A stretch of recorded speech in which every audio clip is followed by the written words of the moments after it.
Demon Slayer. The mainstream anime that gets so much love from their studio, you would think their animators just simply don't sleep. And here I am to talk crap about it. Well, not really talk crap. I would say it's more like constructive criticism. And hey, I used to like Demon Slayer, so much that I went ahead and read the manga. Don't worry, there won't be manga spoilers here. I'm just going to talk about the parts in the anime right now.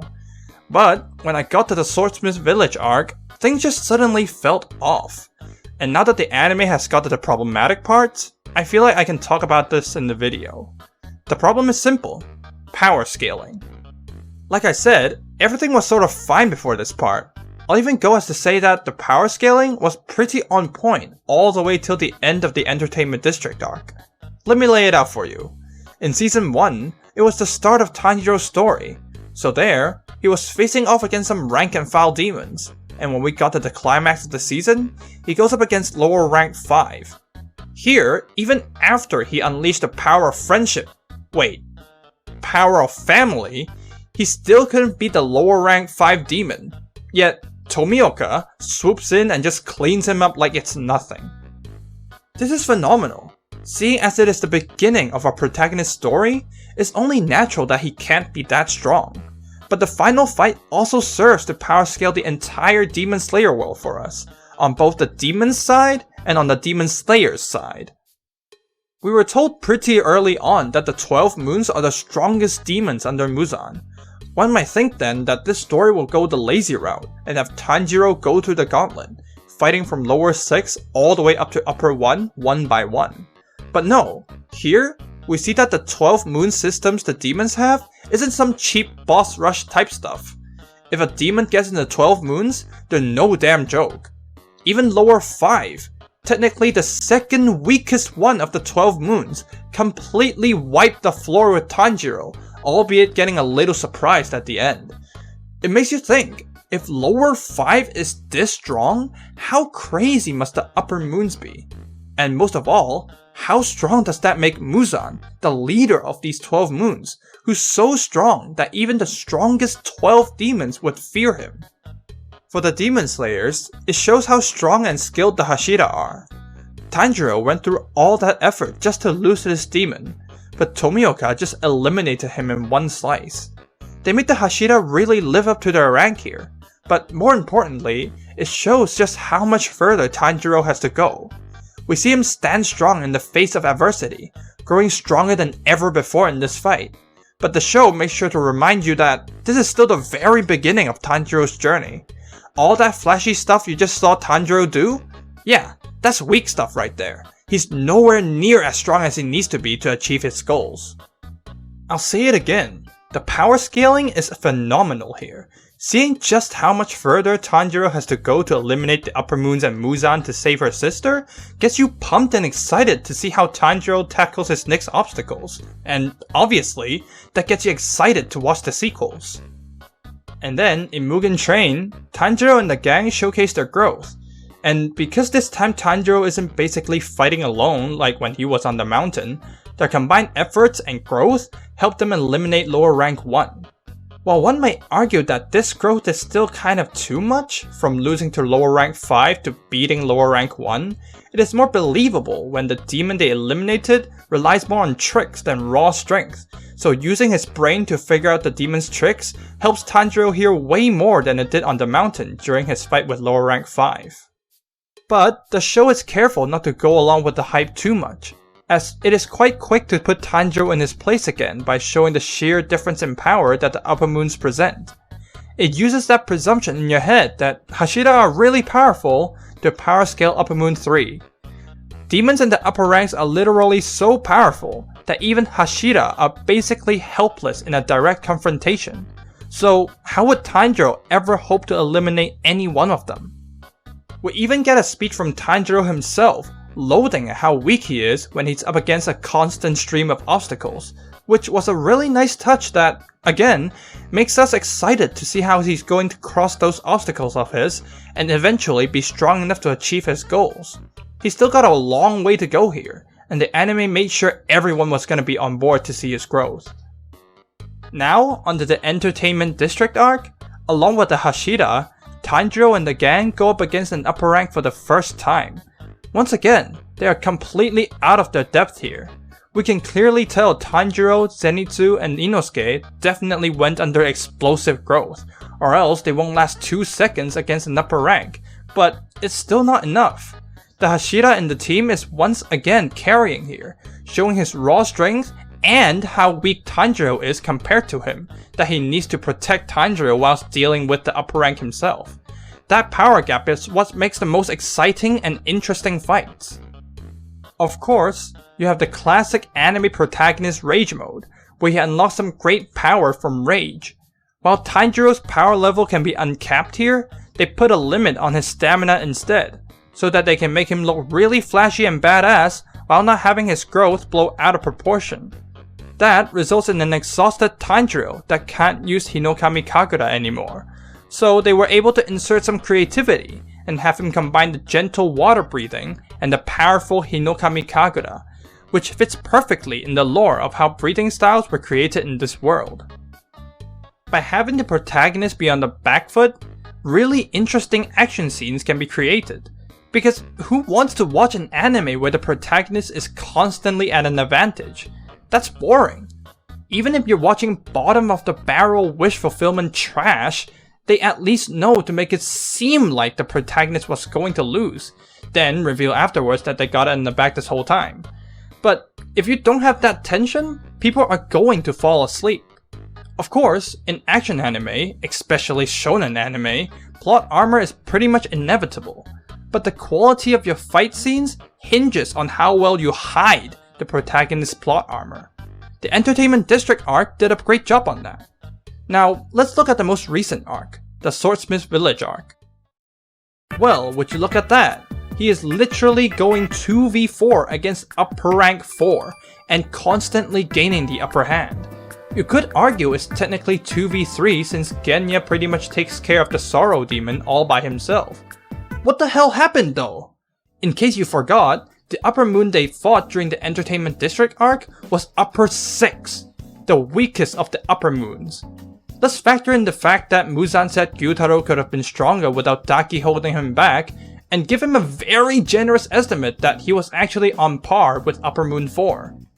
Remember when our honorary upper rank 4 wiped the floor with the Hashira and 3 other swordsmen, cutting a hand off the Hashira and gave the other 3 near lethal injuries?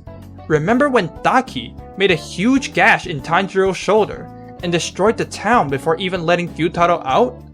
Yeah, you're better off forgetting about all that, because the Hashira in this case are not even participating in Tanjiro's fight at all. And guess what? All Tanjiro is getting are scratches. Don't give me the "they're weaker when they're split apart" BS. Again, Daki was still super powerful before using her brother as a trump card. And if their whole shtick is splitting into the 4 emotion demons, there's no way they aren't at least equal to Gyutaro's strength. This is way too much all at once. Remember, upper moon demons have not been replaced for over a century. They are literally infamous for collecting heads on Hashiras.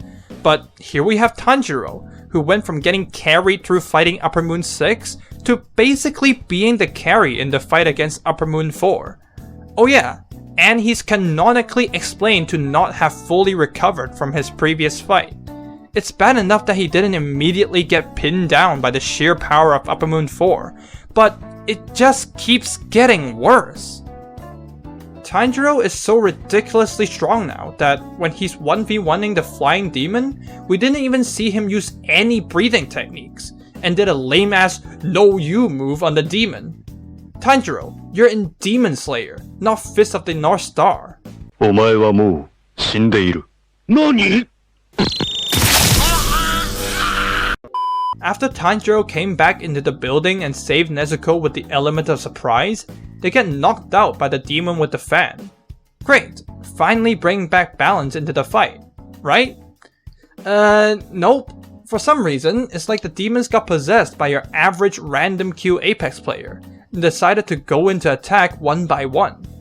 After seeing what both Tanjiro and Nezuko can do, why aren't you all pushing them at once instead? Are y'all trying to throw this game? Even as Tanjiro was prepping his flashy Hinokami Kagura strike, it was still only one demon that went in to rush him. Special shout out to the Anger/Lightning demon, by the way. He literally has the best range attack among all 4 of the demons, but for some reason, he thinks it's better to order the melee fighters to do his job for him. He can summon that lightning anywhere, but when the plot needs it, he either misses it or straight up hangs around shouting at people. But the funniest thing is that he just can't stop giving props to Tanjiro. For some reason, he repeatedly praises Tanjiro in his head and mentions how fast he grows like he's Tanjiro's little fanboy. I can't help but laugh at how much he focuses on that instead of actually killing the guy. Upper rank 4 should not be this weak. Even if you ignore Tanjiro's ridiculous growth, it's even more ridiculous how much upper rank 4 is throwing this fight. The problem is that this is completely incongruent with previous events. Tanjiro, who's not even a Hashira, should not be having this much of an advantage. I'll remind you again, this is a demon that has been in his upper rank position for over a century. It completely breaks my immersion when such a demon can't even deal any major lasting damage to Tanjiro, especially when Tanjiro's last fight got him messed the hell up right from the start. Immersion breaking is the keyword here, by the way, because it doesn't matter how well you explain it. I know Mitsuri said that Tanjiro's fight with an upper rank basically got him 10 years of experience, but that doesn't intuitively make sense. Tanjiro is still a human here. He's not a Saiyan from Dragon Ball. What Mitsuri mentioned is quite literally on the level of a Zenkai boost. Even if you write in all the janky stuff to somehow make it make sense in the universe, it won't ever feel like anything but jank to me, when you still want people to think these swordsmen are humans. You can't just say that out of nowhere and think I'll be convinced. But I do recognize the amount of BS one can handle is subjective, and maybe some of you are willing to turn your brain off and forget about logic while watching the show. Even then, the power scaling is still problematic, because it is terribly inconsistent with the previous arcs. In all previous arcs, Tanjiro has always grown little by little, with the main thing motivating him being that he is constantly shown how much more he has to grow. But here, all of a sudden, he just turned Super Saiyan and got a 10 times power boost. Forget about logic, just by comparing with previous arcs, this is still super jarring to see. The power system that this show has diligently followed all this time before is just thrown away here, and it's really a shame, as it was paving the way for an emotionally gripping journey about Tanjiro's struggle in getting stronger. I'll say it again, plot armor is basically unavoidable for most anime. Good writing isn't the absence of plot armor, it's how well you hide it. And here, I think there isn't even an attempt at hiding the plot armor. When your plot armor is this obvious, it makes your fights boring. Sure, Tanjiro was super flashy in this fight, but can you say he did anything interesting with his fighting? The one creative thing he did was to use the foot as insulation from the lightning, and that wasn't even to fight the demon, it was just to save Nezuko. The same can be said for the demons as well.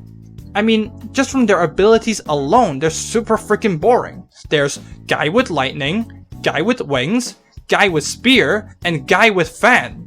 This is the kind of starter party you'd find in an RPG Maker game or something. But that's not even the biggest problem. If they had just worked together, they could have done some really sick combination attacks, like how Daki and Gyutaro did. But again, because of the plot armor, they had to go in one by one.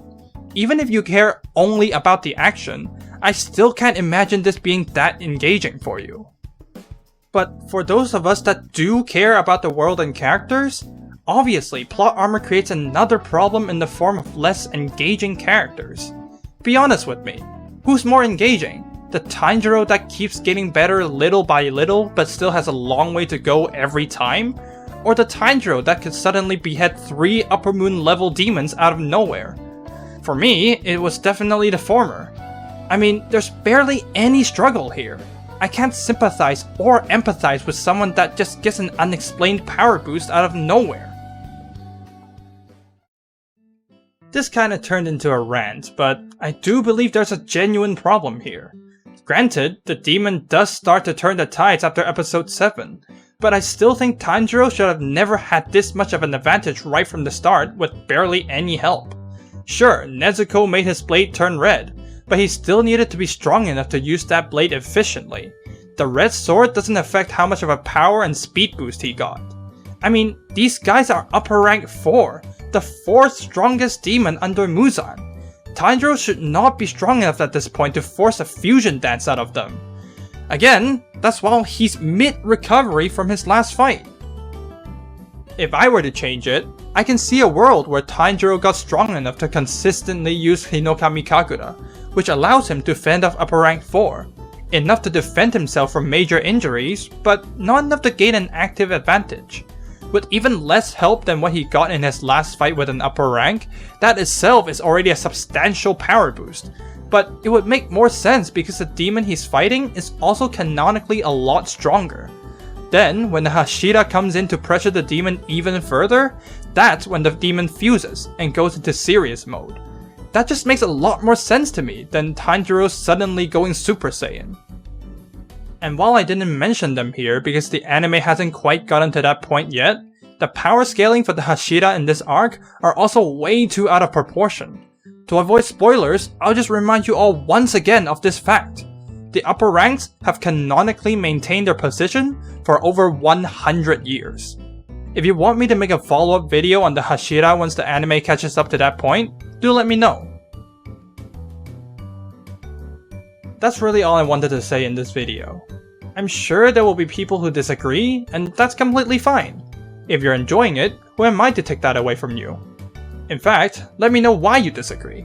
Is it purely about me and you having different opinions on what is quote-unquote too much? Or is there some specific reason that makes you feel the power scaling is fine? Let me know in the comments. Again, like if you liked, dislike if you disliked. And I'll see you in the next video. Bye!